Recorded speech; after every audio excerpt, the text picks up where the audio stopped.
So, let's start with a big question, maybe one of the biggest questions of all time. Is it a smart move to believe in God? I mean, really think about it. Not from a place of pure faith or because you were raised a certain way, but from a practical, logical standpoint. Like, if you were a betting person, standing at the cosmic casino, where would you place your chips? On God exists or on God doesn't exist? It feels like a question that's way too big for a simple yes or no. You might think that without solid scientific proof, the most logical thing to do is to just not believe, to be an agnostic or an atheist. But what if I told you that a 17th century mathematical genius looked at this exact problem and said, actually the most logical choice, the safest bet, is to believe. This isn't about proving God exists.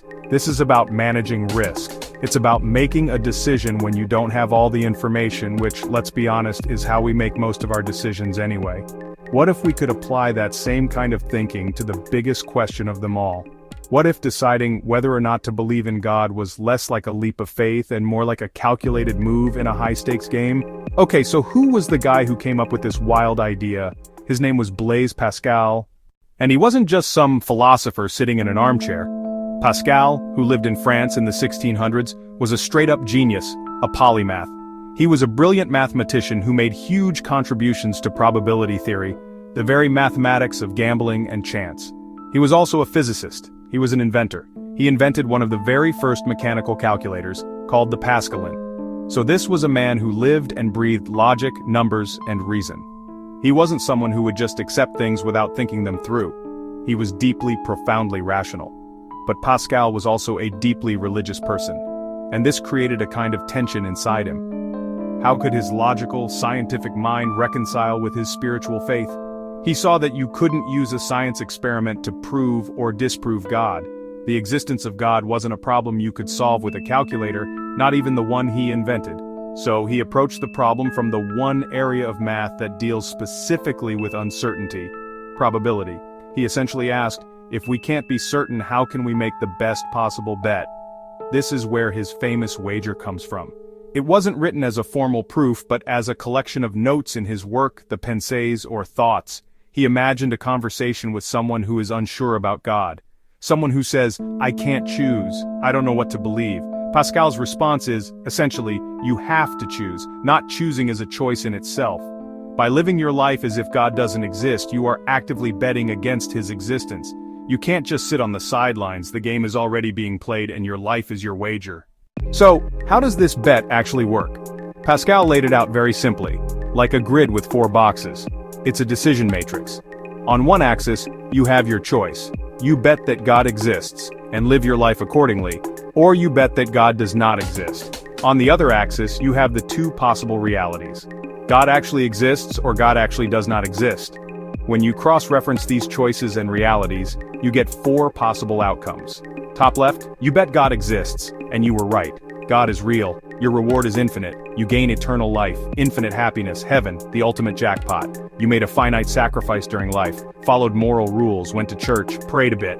In exchange, you receive an infinite reward, an infinite win. Bottom left, you bet God does not exist and you were wrong. God is real. You suffer an infinite loss. You miss out on eternal happiness. You might face eternal damnation. You chose finite pleasures, conveniences. Refusing to believe yields an infinite negative outcome. This is the ultimate loss, a terrifyingly high price. Other side, God does not exist. Top right, you bet God exists, but you were wrong. God isn't real. What have you lost? Not much. You lived a virtuous moral life. You might have given up some worldly pleasures. You lived a life full of hope, community, purpose. Bottom right, you bet God does not exist and you were right. You win. You were correct. You lived free from religious rules. Your gain is finite, pleasures, freedoms of a non-believer's life. So when you lay out all 4 outcomes, Pascal's logic becomes pretty stark. Let's compare the 2 choices. If you bet on God, an infinite gain or a small, finite loss. You either win everything or you lose practically nothing. On the other hand, if you bet against God, an infinite loss or a small, finite gain, you either lose everything or you win a little something. When you look at it that way, as a pure calculation of risk and reward, Pascal says the choice is obvious. Any rational gambler would avoid the possibility of an infinite loss at all costs, especially when the alternative offers a shot at an infinite gain. But here's where things get tricky, and where a lot of people push back against the wager. They say, okay John, but you can't just decide to believe in something. Belief isn't like flipping a switch. You can't just trick yourself into having faith because a 17th century mathematician told you it was a good bet. Faith, by its very nature, is supposed to be about sincere conviction, about a connection to the divine, not about a cold, logical calculation to save your own skin. This is the central tension of the wager.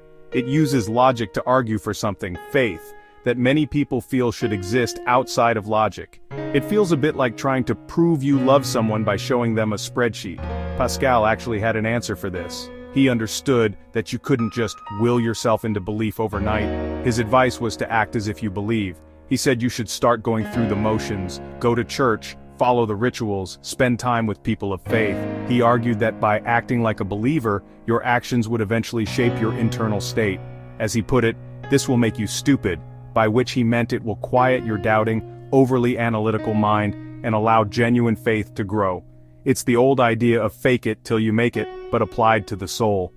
For Pascal, the logical decision to pursue faith was the first step on a journey that would eventually lead to real, heartfelt belief.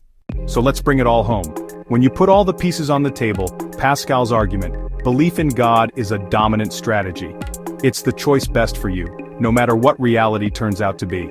Let's review the final scorecard. If God exists, the believer wins infinitely more than the non-believer.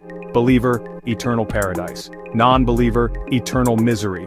Difference, infinite. If God does not exist, the non-believer gains some finite pleasures. The believer misses those pleasures. Difference, finite, small. Therefore the wager says, bet on God. Potential upside, infinity, overwhelming. Potential downside of not believing, also infinity, catastrophic. Any other choice looks irrational, like refusing a free lottery ticket for infinite dollars because of a tiny hassle. The wager targets the agnostic, the person on the fence. Neutrality here equals a bet against. But the wager has critics. Many have pointed out its flaws. What if there are many gods? What if you bet on the wrong one? What if the true God rewards honest skeptics and punishes those who believe for selfish, calculated reasons? These are valid questions. The wager isn't airtight, it's a thought experiment, a conversation starter, a way to shake assumptions and see faith from a new angle. It doesn't solve the mystery of God, but it gives a logical framework for how to live with that mystery. Pascal's wager leaves a profound, unsettling idea. Sometimes the most logical path leads to faith. Reason need not be the enemy of belief.